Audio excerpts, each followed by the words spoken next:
जब कोई सरकारी संस्थान नहीं बचेंगे, बीएसएनएल प्राइवेट हो गया, बिजली विभाग प्राइवेट, जो बड़े बड़े पीडब्ल्यूडी रोजगार देता है, सिंचाई विभाग रोजगार, ये सबको आप जब निजीकरण क्षेत्र में दे देंगे तो सबका सपना ही रह जाएगा और सपना टूट जाएगा। कि बिजली जो है वो विलासिता की वस्तु बन के रह जाएगी। यदि उद्योगपतियों के हाथ में चला गया तो आम जनता बिजली से महरूम हो जाएगा, उसको बिजली नहीं मिलेगी, क्योंकि न वो 10 रुपया, 12 रुपया, 15 रुपया जमा कर पाएगा पर यूनिट, और न उसको बिजली मिलेगी। और वो जितने भी उद्योगपति हैं अपना वो बाउंसर रखेंगे और बाउंसर के माध्यम से वो वसूली करेंगे आज। लेकिन जिस दिन उद्योगपति के हाथ में चला जाएगा तो कोई वो छोड़ने वाला नहीं है। 2022 में कहा गया था कि किसान की आमदनी हम दोगुना कर देंगे, कि ना किसान की कौन सी आमदनी दुगुना हो गई है, ये आज तक तो हम लोगों को समझ में नहीं है। चूँकि मैं एक उत्तर प्रदेश बिजली मजदूर संगठन के अध्यक्ष श्री मायाशंकर तिवारी जी के साथ आज होगी हमारी खास बातचीत। सर, आपका बहुत बहुत स्वागत है। धन्यवाद। मायाशंकर सर, अगर मैं आपसे पूछूं, लगभग 5 महीनों से लगातार बिजली विभाग के जो अधिकारी हैं, जो कर्मचारी हैं, लगातार आंदोलन पर हैं। हम पूरी बात जानना चाहेंगे। मैं आपको पूरी बात विस्तृत रूप से मैं बताऊंगा कि विद्युत विभाग को प्रबंधन और सरकार मिलकर के निजीकरण हाथों में सौंपना चाहती है, जो इस देश और इस प्रदेश और कर्मचारियों और जनता के लिए बहुत ही नुकसानदायक होगा। हम लोग कई बार सरकार से और प्रबंधन से अनुरोध कर चुके हैं कि आप किसी चैनल के माध्यम पर बैठ कर के या किसी मीटिंग में बैठ कर के निजीकरण के फ़ायदे और नुकसान पर हमसे चर्चा करिए कि इससे जनता को और कर्मचारियों को क्या नुकसान है या जनता को क्या फ़ायदा है, इस पर विस्तृत चर्चा होनी चाहिए। लेकिन 4.5 पौने 5 महीने आंदोलन के बाद भी आज तक न तो प्रबंधन ने हम लोगों से वार्ता किया और न तो सरकार ने बात किया। अपितु 13 तारीख को चीफ सेक्रेटरी उत्तर प्रदेश सरकार ने उद्योगपतियों के प्रतिनिधियों को बुला करके एक तरफा झूठा ये प्रचार किए हैं कि निजीकरण होने से जनता को और प्रदेश को बहुत लाभ होगा, गुणवत्तापूर्ण बिजली मिलेगी। मैं बताना चाहता हूँ आपको कि ये सरकारी अनाउंसमेंट है कि साल भर पहले, 1.5 साल पहले जो 40% AT&C लॉसेस था वो घट करके 16.5% हो गया है आज की तारीख में, और रिकवरी भी 2000 करोड़ रुपया बढ़ गई है। उसके बाद भी ये विभाग को प्राइवेट हाथों में क्यों देना चाहते हैं और ये हम लोगों से टेबल पर क्यों नहीं चर्चा कर रहे हैं, ये संघर्ष समिति के समझ में नहीं आ रहा है। मैं आपको बताना चाहता हूँ कि चंडीगढ़ बिजली उद्योग प्रतिवर्ष 250 से 300 करोड़ रुपए फ़ायदे में था। उसको भी केंद्र सरकार के अधीन चूँकि चंडीगढ़ आता है, उसको भी अध्यादेश ला करके गोयनका घराने को हैंडओवर कर दिया। जितने भी प्राइवेट के प्रयोग किए गए हैं या बढ़ावा दिया गया है, उससे आम जनता का आर्थिक नुकसान बहुत ज़्यादा हुआ है। कम से कम ये 12-14 विभागों को निजीकरण कर चुके हैं, जिसका नुकसान यात्रियों को या उपभोक्ताओं को हो रहा है। उद्योगपति कोई भी आएगा वो अपने फ़ायदे के लिए आएगा, किसी जनता के भलाई या उपकार के लिए नहीं आता है। आपको मालूम होना चाहिए कि जब वंदे भारत चली तो सिग्नल उसको दे दिया जाता है और राजधानी को और कैपिटल को, शताब्दी ट्रेनों को रोक दिया जाता है, जिससे आम जनता को बहुत नुकसान होता है। जिस दिन से हवाई अड्डे अडानी जी को दिए गए हैं, प्रति व्यक्ति 300 रुपया वहाँ पर किराया बढ़ गया है, तो ये आम जनता के जेब पर ये पॉकेट मारी है। अभी उत्तर प्रदेश में बिजली 3.5 रुपये से 6.5 रुपये प्रति यूनिट हम लोग दे रहे हैं उपभोक्ताओं को। इसको माननीय मुख्यमंत्री जी भी दिल्ली चुनाव प्रचार के समय में जाकर के कहे थे, जिससे उसका बहुत असर पड़ा और यहाँ बिजली के उद्योग की बड़ाई के नाम पर यहाँ के उपभोक्ताओं ने भारतीय जनता पार्टी सरकार का गठन किया। मैं उड़ीसा की बात करूं, उड़ीसा में 1993 में अमेरिका की कंपनी को निजी हाथों में दिया गया। जब वहाँ साइक्लोन आया तो अमेरिका की कंपनी हाथ उठा करके चली गई, वो काम नहीं की और फिर उसको उड़ीसा सरकार को ही उस काम को कराना पड़ा।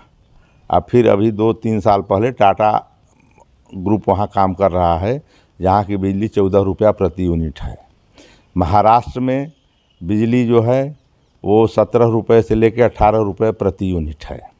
उत्तर प्रदेश में 1993 में ग्रेटर नोएडा में गोयनका को दिया गया, जहाँ पर कि बिजली घरेलू और किसानों को महंगी है और वहाँ स्थिति बहुत ख़राब है। वहाँ 2-2 दिन तक लाइट नहीं आती है, लेकिन वहाँ पर जो उनके बॉक्सर हैं उनके माध्यम से उपभोक्ताओं की बातों को दबा दिया जाता है।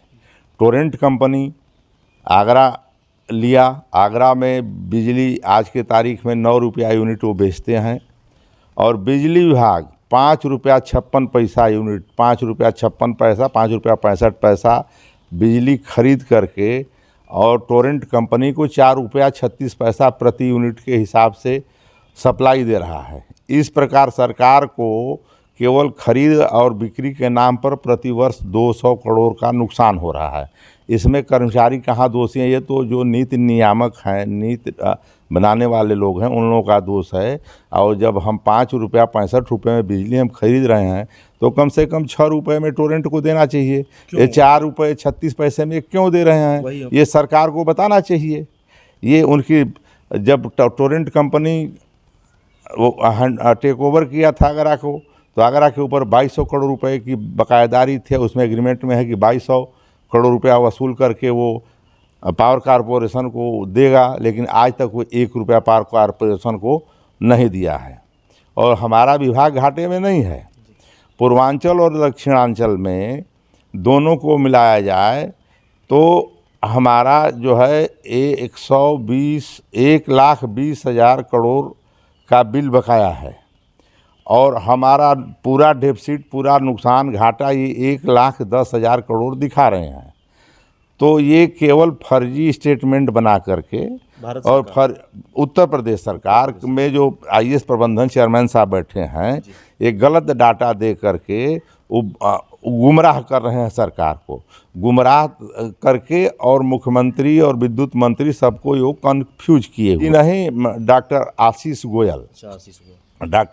गोयल, तो हम आपके माध्यम से, आपके चैनल के माध्यम से ये बताना चाहते हैं कि विभाग में कोई घाटा नहीं। और विभाग में जब 1.5 साल में इनके व्यवस्था देने पर इतना सुधार हुआ, 40% नुकसान से हम 16.5% पर आ गए और राष्ट्रीय मानक 15% का है। जब चंडीगढ़ 9% उसका था लाइन लॉस, उसको बेचने की क्या आवश्यकता पड़ गई? कहीं न कहीं ये उद्योगपतियों का सरकार से मिली भगत है, जिससे कि वो रेगुलर जो पैसा वसूला जा रहा है वो उद्योगपतियों के जेब में जाए और उद्योगपति उस पैसे से फिर आम जनता को वो तकलीफ़ देने वाले हैं, आम जनता कोई फ़ायदा नहीं देने वाले हैं। जैसे पहले जब सरकारी संस्थान, जो बैंक पहले प्राइवेट थे, तो तमाम उसमें बेईमानी होती थी। जब उसका राष्ट्रीयकरण हो गया बैंकों का, तो आम जनता को आसान किस्तों पर ऋण मिलने लगा, रेट कम लगने लगा, ब्याज कम लगने लगा। एक पहलू ये है। दूसरी पहलू ये है कि जो उत्तर प्रदेश में योगी सरकार में मुफ्त बिजली किसानों को दी जा रही है, क्या ये सरकार बतावे कि किसानों को उद्योगपतियों के आने पर ये मुफ्त बिजली किसानों को देंगे? ये नहीं देंगे, किसी भी कीमत पर नहीं देंगे। जब वर्तमान सरकार में अभी उत्तर प्रदेश में योगी सरकार है, जब टोरेंट पावर कंपनी आगरा में किसानों को मुफ्त बिजली नहीं दे रही है और ग्रेटर नोएडा में नहीं बिजली मुफ्त में दे रही है, तो क्या ये कंपनियां दक्षिणांचल डिस्काम में और पूर्वांचल डिस्काम में आएंगी तो क्या बिजली को मुफ्त देंगी? वो नहीं देंगी। एक बात। दूसरी बात ये कि नियम ये है कि जो भी सरकार से सरकार को कोई चीज़ ट्रांसफ़र होता है तो 1 रुपये के टोकन मनी पर वो स्थानांतरित होता है।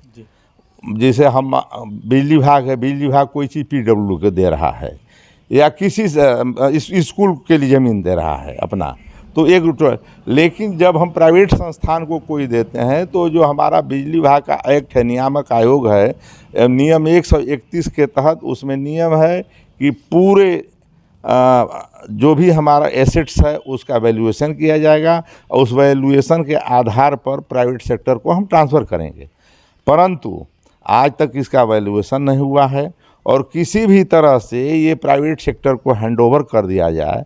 हमारे पूर्वांचल और दक्षिणांचल की कुल संपत्ति लगभग 50 लाख करोड़ है।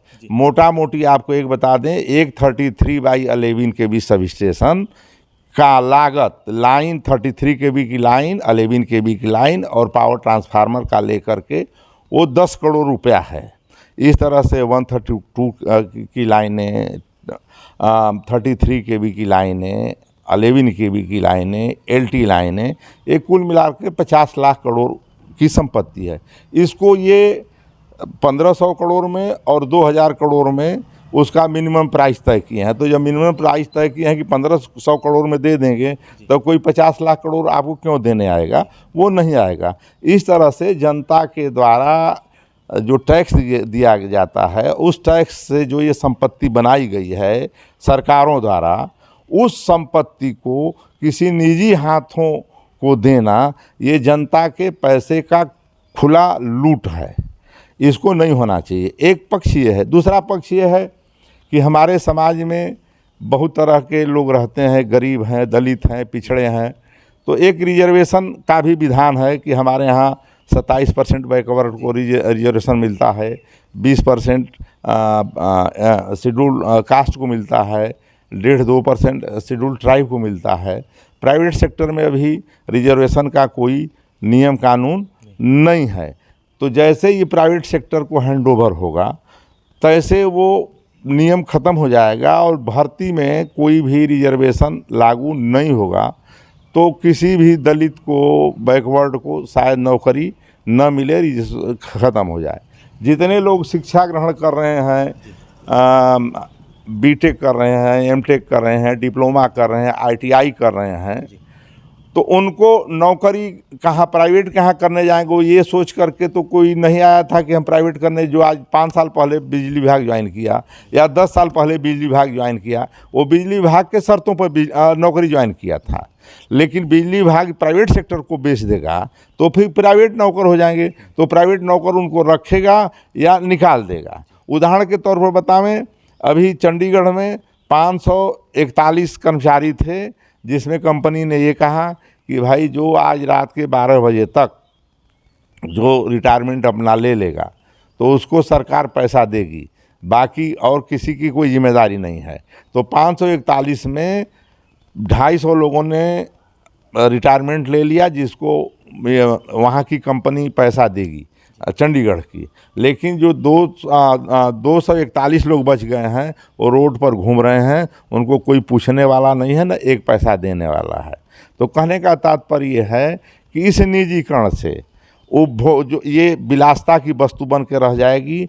कोई गरीब, पूर्वांचल तो वैसे गरीब है, आज कोई भी व्यक्ति 12 रुपये, 14 रुपये, 15 रुपये यूनिट की बिजली नहीं दे पाएगा। और ये जनता के प्रति एक बहुत बड़ा छलावा है और ये आवश्यक सेवा में आता है।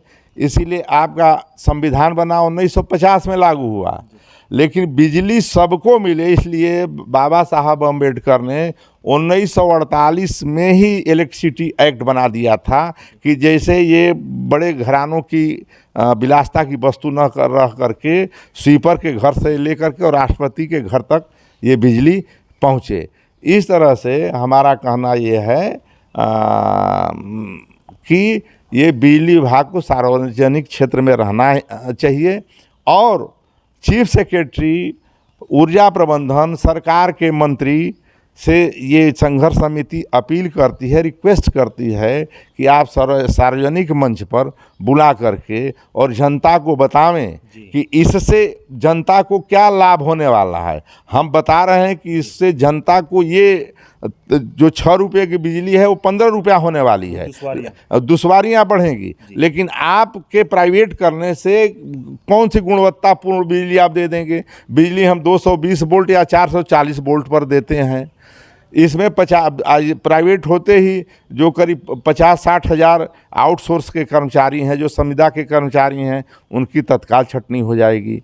इसके बाद जो रेगुलर के कर्मचारी इसमें करीब 26 हज़ार हैं, वो तुरंत निकाल दिए जाएंगे। आपका ये छलावा आप कहते हैं कि जब प्राइवेट हो जाएगा तो पूर्वांचल और दक्षिणांचल के कर्मचारियों को हम मध्यांचल में और पश्चिमांचल में हम ट्रांसफ़र कर देंगे।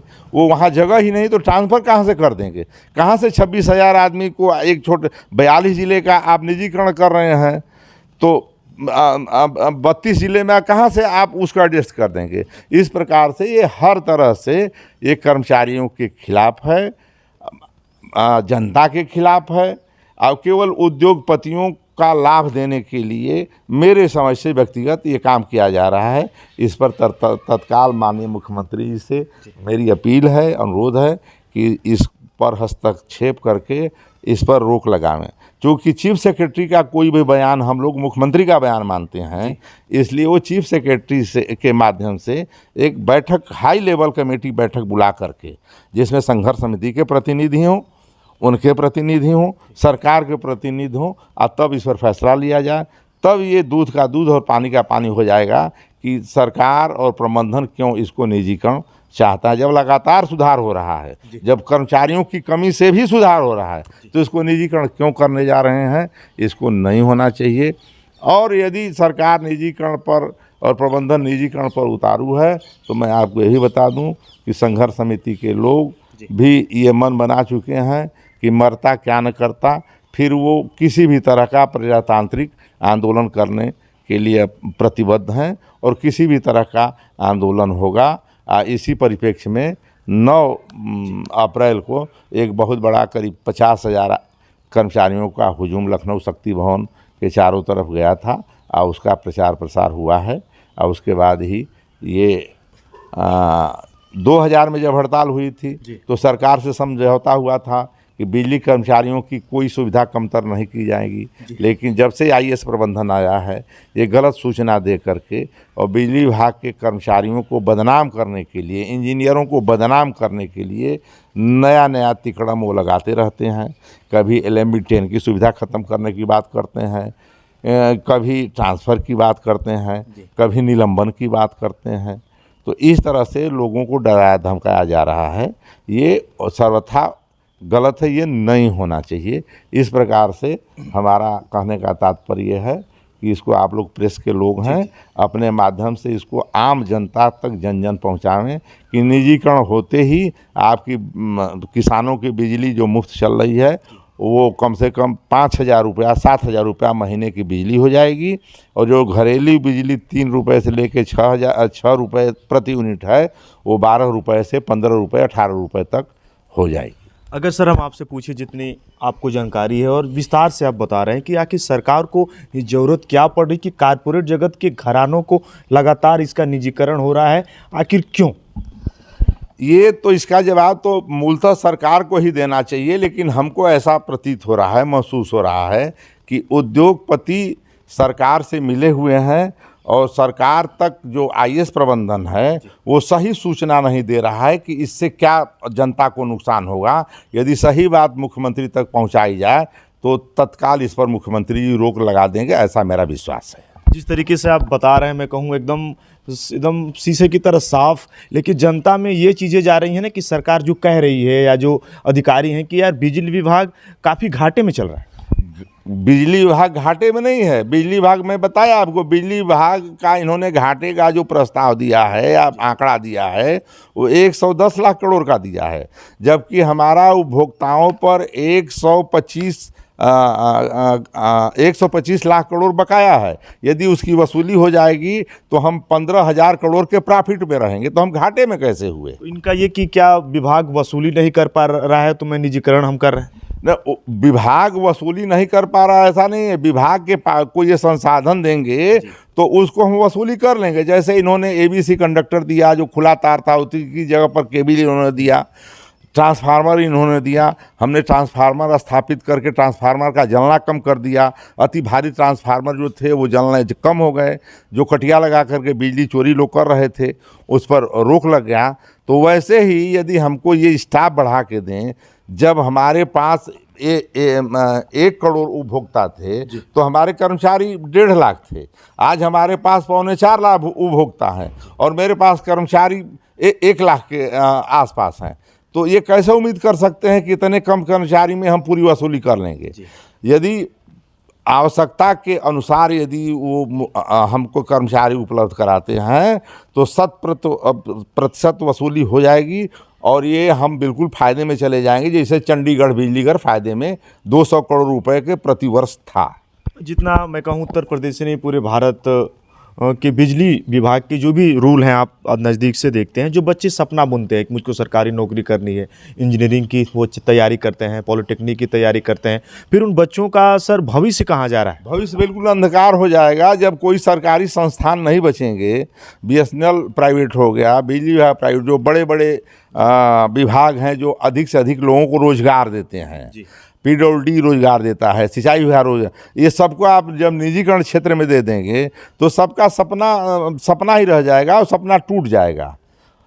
हम ये कहते हैं कि जैसे अभी तमाम जो सूचनाएं मिल रही हैं कि अग्निवीर इन्होंने बनाया और 4 साल के बाद वो लोग लौट के आ जा रहे हैं, और वो उनके दिमाग पे, उनके गार्जियन के दिमाग पे, उनके दिमाग पे बहुत बड़ा एक दबाव बन रहा है और उस दबाव में तमाम लड़के अपराधी बन रहे हैं, ऐसी हम लोगों की सूचना है। क्योंकि हमारा क्षेत्र गरीब क्षेत्र है, पैसे के अभाव में वो लोग रात में छिनैती डकैती करते हैं, इसलिए इसको सरकारी संस्थान में रहने दिया जाए।